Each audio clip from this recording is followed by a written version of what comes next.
بسم اللہ الرحمن الرحیم۔ میدان حشر کب اور کہاں قائم کیا جائے گا؟ کیا وہ میدان ہماری اس دنیا میں موجود ہے؟ میدان حشر کے لیے لوگ ننگے قبروں سے کیوں اٹھائے جائیں گے؟ اس سلسلے میں سب سے پہلے تو یہ بات یاد رکھنا ضروری ہے کہ اللہ پاک فرماتا ہے، جس دن زمین ایک اور زمین سے بدل دی جائے گی اور آسمان بھی بدل دیے جائیں گے اور تمام لوگ اللہ واحد و قہار کے روبرو پیش ہو جائیں گے۔ ناظرین گرامی، اس میں کوئی شک نہیں کہ قیامت کے دن زمین و آسمان میں ایسی تبدیلیاں لائی جائیں گی کہ وہ ایک نئی حیت میں سے اور نئے نظام کے ساتھ ہوں گے۔ رسول اللہ صلی اللہ علیہ وآلہ وسلم کی حدیث پاک میں اس تبدیلی کا ذکر اس طرح کیا گیا ہے کہ قیامت کے دن لوگوں کو سفید سرخی مائل زمین پر جمع کیا جائے گا جو میدے کی روٹی کی ٹکیا کی طرح ہوگی۔ اس پر کسی اور کے مکان وغیرہ کے نشان نہ ہوں گے۔ اب سوال یہ ہے کہ یہ تبدیلیاں ممکن ہے یا نہیں؟ تو جواب ہے کہ بالکل ممکن ہیں۔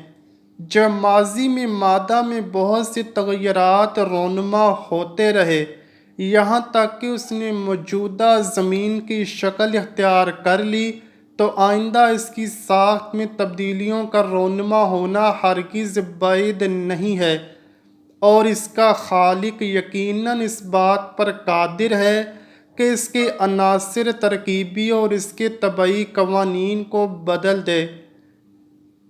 غرض یہ کہ قیامت کے دن موجودہ دنیا ایک نئی دنیا سے بدل دی جائے گی جس کے زمان اور مقام بالکل مختلف ہوں گے، اور اس وقت لوگوں کو اللہ کی قدرت کا صحیح اندازہ ہو جائے گا اور وہ جان لیں گے کہ اللہ ان کی دنیا کو نئی دنیا سے بدل دینے پر قادر ہے۔ قرآن کی بعض آیات سے زمین میں تبدیلی کی جو صورت سامنے آتی ہے وہ یہ ہے کہ زمین میں اس دن کوئی بلندی یا پستی نہیں رہے گی، سب پہاڑ زمین بوس کر دیے جائیں گے اور سب کھڈے بھر دیے جائیں گے۔ اس طرح سطح زمین ہموار اور پہلے سے بھی زیادہ بڑھ جائے گی، اور سب سے اہم تبدیلی یہ ہوگی کہ سمندروں، دریاؤں اور ندی نالوں کو خشک کر دیا جائے گا اور اس سمندر کی سطح کا رقبہ خشکی کے رقبے سے 3 گنا زیادہ ہے۔ اس طرح موجودہ زمین سے اس وقت کی تبدیل شدہ زمین کم از کم 4 گنا بڑھ جائے گی، اور دوسرا وہ کہ زمین بالکل ہموار ہوگی۔ حضرت عائشہ صدیقہ رضی اللہ تعالیٰ عنہا سے روایت ہے کہ میں نے حضور نبی کریم صلی اللہ علیہ وآلہ وسلم سے پوچھا، زمین کے بدل جانے کے وقت لوگ کہاں ہوں گے؟ آپ صلی اللہ علیہ وآلہ وسلم نے فرمایا، پل صراط پر۔ عمرو بن میمون حضرت ابن مسعود رضی اللہ تعالیٰ عنہ سے روایت کرتے ہیں کہ رسول اللہ صلی اللہ علیہ وآلہ وسلم نے یوم تبدیل الارض غیر الارض کی تفسیر میں فرمایا، وہ سفید زمین ہوگی گویا وہ چاندی ہے، اس میں کوئی حرام خون نہیں بہایا جائے گا اور نہ اس میں کوئی گناہ کیا گیا ہوگا۔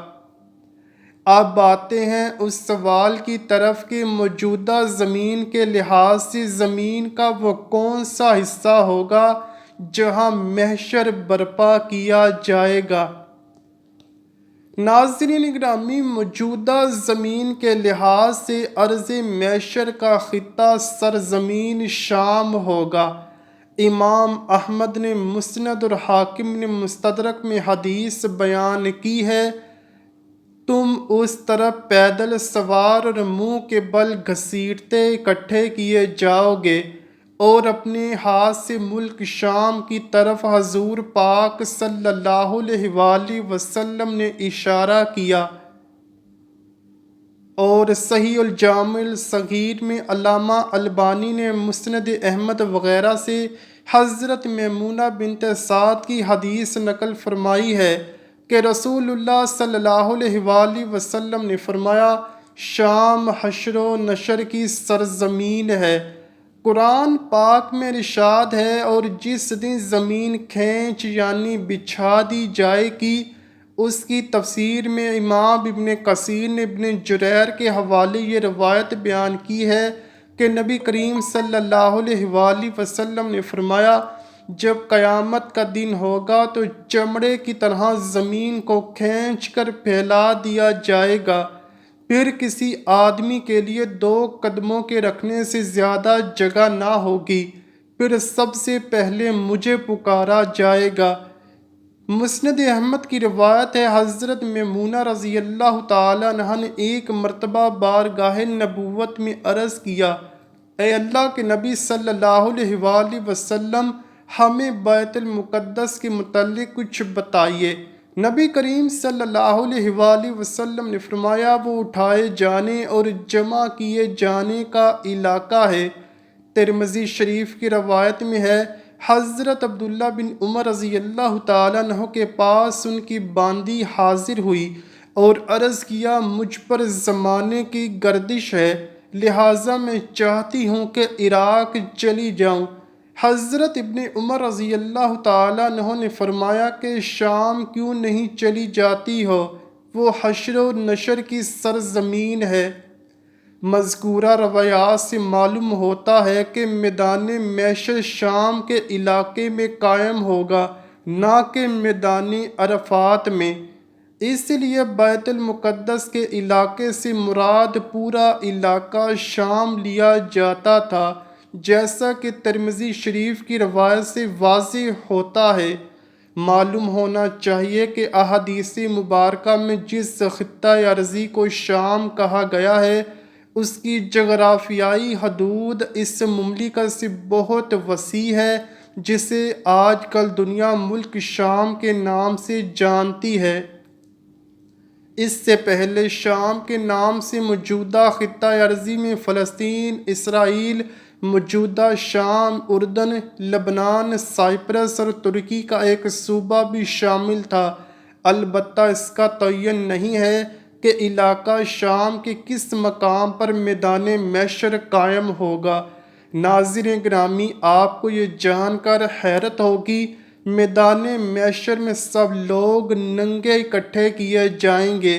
اس بارے میں حدیث پاک کچھ یوں ہے، ام المومنین حضرت عائشہ صدیقہ رضی اللہ تعالیٰ عنہا سے روایت ہے، وہ بیان کرتی ہیں، میں نے رسول اللہ صلی اللہ علیہ وآلہ وسلم کو فرماتے ہوئے سنا، لوگوں کو قیامت کے دن ننگے پاؤں، ننگے بدن اور غیر مختون اٹھا کر میدان محشر کی طرف لایا جائے گا۔ وہ اپنی قبروں سے ایسے نکلیں گے جیسے اس دن تھے کہ جب ان کو ان کی ماؤں نے جنا۔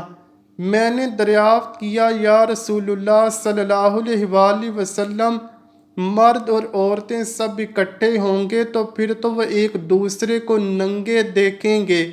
آپ صلی اللہ علیہ وآلہ وسلم نے فرمایا، اے عائشہ، معاملہ ہی اتنا سخت ہوگا کہ انہیں اس کی سوجے گی بھی نہیں۔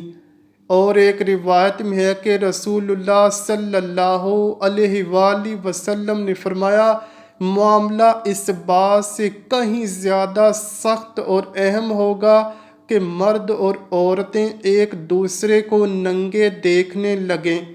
حضرت ابن عباس رضی اللہ تعالیٰ عنہ سے مروی بخاری کی حدیث نمبر 3447 ہے کہ رسول اللہ صلی اللہ علیہ وآلہ وسلم نے فرمایا، قیامت کے دن تم لوگ ننگے پاؤں، ننگے بدن اور بغیر ختنہ کے اٹھائے جاؤ گے، پھر آپ صلی اللہ علیہ وآلہ وسلم نے اس آیت کی تلاوت کی، جس طرح ہم نے انہیں پہلی مرتبہ پیدا کیا تھا اسی طرح ہم دوبارہ لوٹائیں گے، یہ ہماری جانب سے وعدہ ہے اور بے شک ہم اسے کرنے والے ہیں۔ پھر سب سے پہلے حضرت ابراہیم علیہ السلام کو کپڑا پہنایا جائے گا، پھر میرے اصحاب کو دائیں یعنی جنت کی طرف لے جایا جائے گا، لیکن کچھ کو بائیں جہنم کی طرف لے جایا جائے گا۔ تو میں کہوں گا یہ تو میرے اصحاب ہیں، لیکن مجھے بتایا جائے گا کہ جب آپ ان سے جدا ہوئے تو اسی وقت انہوں نے کفر اختیار کیا۔ میں اس وقت کہوں گا جو عیسیٰ ابن مریم نے کہا تھا کہ جب تک میں ان میں موجود تھا تو میں ان کی نگرانی کرتا رہا، لیکن جب تو نے مجھے اٹھا لیا تو تو ہی ان کا نگہبان ہے اور تو ہر چیز پر نگہبان ہے۔ قیامت کے دن اللہ پاک لوگوں کو ان کی ریڑھ کی ہڈی سے دوبارہ پیدا فرمائے گا، اس سے لوگ ٹھیک اپنی شکل و صورت میں اسی طرح پیدا ہوں گے جس طرح دانے سے کھیتی اور گٹلی سے کھجور پیدا ہوتی ہے۔ پھر وہ اپنی قبروں سے برہنہ پاؤں برہنہ جسم اور غیر مختون حالت میں اس طرح نکلیں گے گویا بکھری ہوئی ٹڈیاں ہوں یا بکھرے ہوئے پتنگے، اور وہ راہ محشر سے نا واقف نہ ہوں گے بلکہ بٹ تیترے سے بھی اپنی منزل کے بارے میں آگاہ ہوں گے، اور قبروں سے نکل کر اس طرح دوڑیں گے جیسے شکاری شکار کے لیے جال کی طرف دوڑتا ہے۔ سب سے پہلے ہمارے نبی پاک صلی اللہ علیہ وآلہ وسلم کی قبر مبارک شق ہوگی، صاعقہ سے افاقہ بھی سب سے پہلے آپ ہی کو ہوگا۔ قبروں سے اٹھنے کے بعد جن کو سب سے پہلے لباس پہنایا جائے گا وہ خلیل الرحمن حضرت ابراہیم علیہ السلام ہیں۔ اس دن سب لوگوں پر انتہائی گھبراہٹ اور خوف و دہشت کی کیفیت طاری ہوگی۔ دعا ہے اللہ پاک ہم سب کو اپنے پیارے حبیب صلی اللہ علیہ وآلہ وسلم اور ان کی آل پاک سے سچی اور پکی محبت کرنے کی توفیق عطا فرمائے، اور ہم سب کو آخرت کی فکر کرنے اور آخرت کی تیاری کرنے کی توفیق عطا فرمائے، آمین یا رب العالمین۔ امید کرتا ہوں کہ آپ کو ویڈیو ضرور پسند آئی ہوگی۔ اگر ویڈیو پسند آئی ہے تو ویڈیو کو لائک کیجئے، شیئر کیجئے اور چینل کو لازمی سبسکرائب کیجئے۔ کمنٹ سیکشن میں اپنی رائے کا اظہار بھی ضرور کیجئے گا۔ ملتے ہیں اگلی ویڈیو میں، تب تک کے لیے اللہ حافظ۔